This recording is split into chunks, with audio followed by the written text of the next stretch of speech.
You land in Tokyo.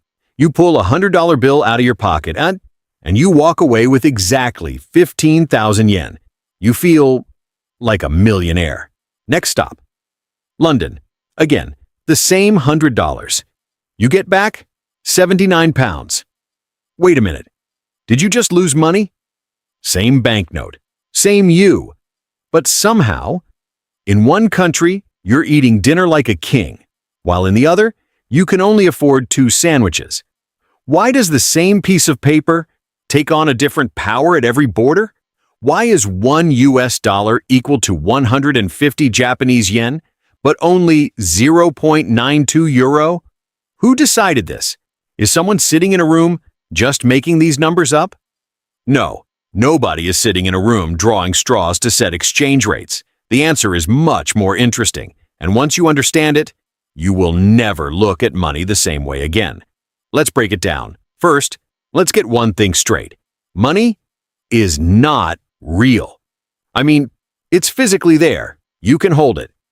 But what separates it from monopoly money? The value behind it. It's just a story, a collective fiction that everyone in a country and the world agrees to believe in. The US dollar works because billions of people wake up every morning and sign a social contract, agreeing that this green piece of paper can be traded for goods or services.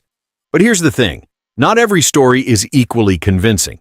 Some countries build massive factories, offer stable governments, and the world looks at their currency like a golden ticket. In others, inflation ruins the plot, and political chaos tears the pages. So, when you exchange a dollar for another currency, you're actually betting on that country's future. The market holds an auction every single second and decides which story is more believable today. That exchange rate is simply the mathematical reflection of that trust. But how do we measure this trust? So, who actually sets the rates? The answer is the same invisible force that sets the price of everything: supply and demand. Think of currencies like products on the shelves of a global supermarket. If everyone is lining up to buy the US dollar, its price goes up. If nobody even looks at the Argentine peso, it sits on the shelf gathering dust, and its value drops. But why would people want a specific piece of paper so badly? There are 3 main engines. Trade. When America buys cars from Japan, the Japanese factory says, "Give me yen." This creates a massive demand for yen in the market. Demand goes up.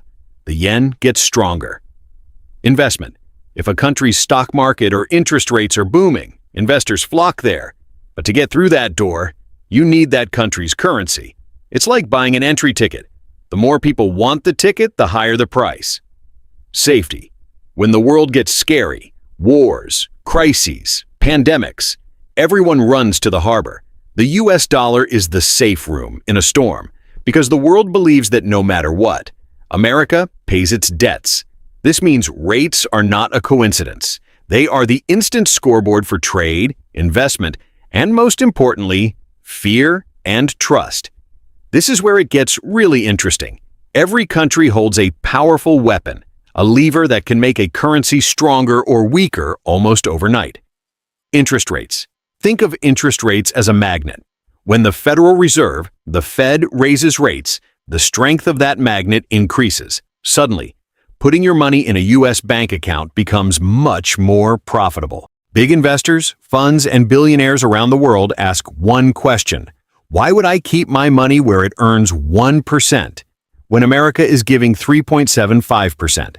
And the Great Migration begins. Trillions of dollars start flowing from Europe, Asia, and the Gulf into America. But there's a catch. You can't deposit euros into a US bank. To get those high rates, you must sell your currency and buy dollars. The result? Demand for the dollar skyrockets. Its value hits the roof. This is exactly what happened in 2022 and 2023. The Fed raised rates aggressively, and the dollar went crazy.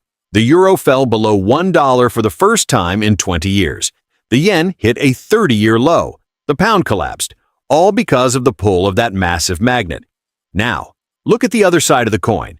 When the Fed lowers rates, the magnet's power fades, returns drop, investors pull their money out and sell their dollars. The dollar starts to weaken. Actually, every central bank in the world is playing this game right now. Europe, Japan, Britain, Canada. They are all playing with the strength of their own magnets. This is like a global tug-of-war. Everyone wants the rope on their side to pull capital toward them, and the value of the money in your pocket then is the knot in the middle of that rope. Whoever pulls harder, the value shifts to that side. But interest rates don't tell the whole story. There's another force at work, a quieter, more sinister one, a force that slowly eats your currency from the inside out. Inflation. Think of your currency like an ice cream cone. If a country prints money uncontrollably, that ice cream starts melting in the sun. As the amount of money in the market increases, the purchasing power of each individual bill decreases. Your currency is weakening. Let's do some simple math. Imagine inflation is 2% in America and 2% in Canada. Both sides of the scale are balanced. But what if things get messy in Canada and inflation suddenly jumps to 8%? Now the Canadian dollar is melting against the US dollar. Yesterday, 1.30 Canadian dollars could buy $1. Today, you have to pay 1.40. This is exactly what we see in countries like Turkey, Argentina, or Nigeria. Most of the time, it's not that the dollar became too strong. It's that their own currencies are rotting from the inside. And here's the painful part: the death spiral. When your currency loses value, everything you buy from abroad gets more expensive. Oil, smartphones, even the food on your table. Those costs lead to more inflation, which leads to a weaker currency, which leads to even higher prices. It's a labyrinth with no exit, an economic spiral. The strongest currencies in the world, the US, Switzerland, Japan, all share one secret. They aren't masters of printing money. They are masters of protecting its scarcity and trust. Because the value of a currency isn't just the number printed on it. It's the trust that you can actually buy something with it tomorrow. Now, let's ask the big question. With all these massive economies out there, Germany, Japan, China, why does everything lead back to the US dollar? Why is the dollar still the biggest player at the table? 2 words: reserve currency. Think of it this way. There are thousands of languages in the world, but in aviation or science, the common language is English. In the world of finance, the common language is the dollar. It all started after World War II. While the world was in ruins, global leaders met and wrote the rules of a new game. The decision? The US dollar would be the sun of global finance. Every other planet would revolve around it. Since then, the world's operating system has been built on the dollar. When Saudi Arabia sells oil to China, they get paid in dollars. When Brazil borrows money to build a dam, they borrow in dollars. Even when a crisis hits, people flee their own money to hide in dollars. Today, about 60% of all global cash reserves are held in US dollars. The euro is second at 20%. The yen, pound, or Canadian dollar are just supporting actors. This gives America a financial cheat code. Economists call it exorbitant privilege.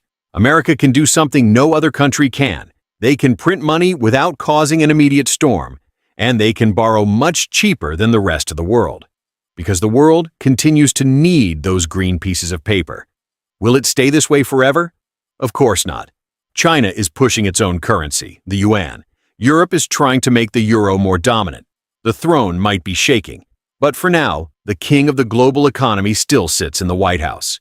Let's put all these theories aside and grab our passports. Because an exchange rate isn't just a number, it's what you eat and where you sleep that day. Your plane lands in Tokyo. You exchange $100 and walk away with a huge stack of cash, 15,000 yen. Walking through the streets of Shinjuku, you feel like a millionaire. You order the highest quality sushi, the bill comes to 1,000 yen. You quickly calculate, wait, is that only $6.50? Yes, you're feasting like a king. Why? Because remember the magnet. While Japan kept interest rates at 0 for years, America turned its magnet to the max. Money fled to America, and the yen was left alone and weak. Your $100 became a superpower there. Now, we board another plane. Destination: London. Again, the same $100. But this time, the exchange booth only gives you £79. You decide to grab some fish and chips at a local spot. The bill is £15. you realize you just spent $19. Just a moment ago, you were eating like a king in Tokyo, and here, a simple meal is hurting your wallet. Why?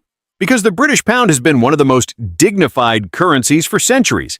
Its economy might not be as giant as America's, but they've told that trust story very well for a very long time.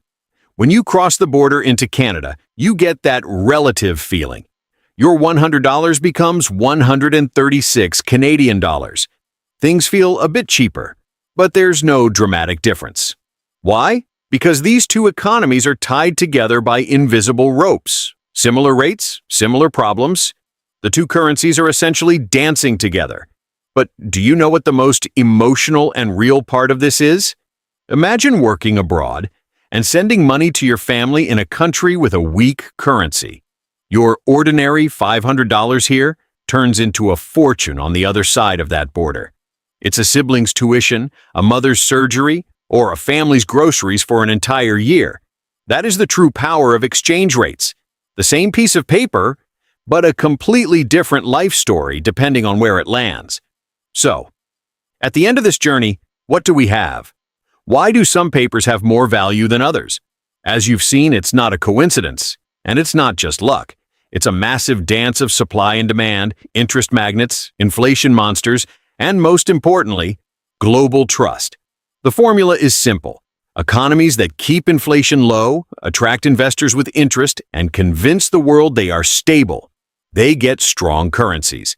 Those whose stories break, who lose to inflation and fall into chaos, watch their money melt away. And at the heart of it all stands the US dollar. Not because it's perfect, but because for now, the world agrees it's the most reliable story on the planet.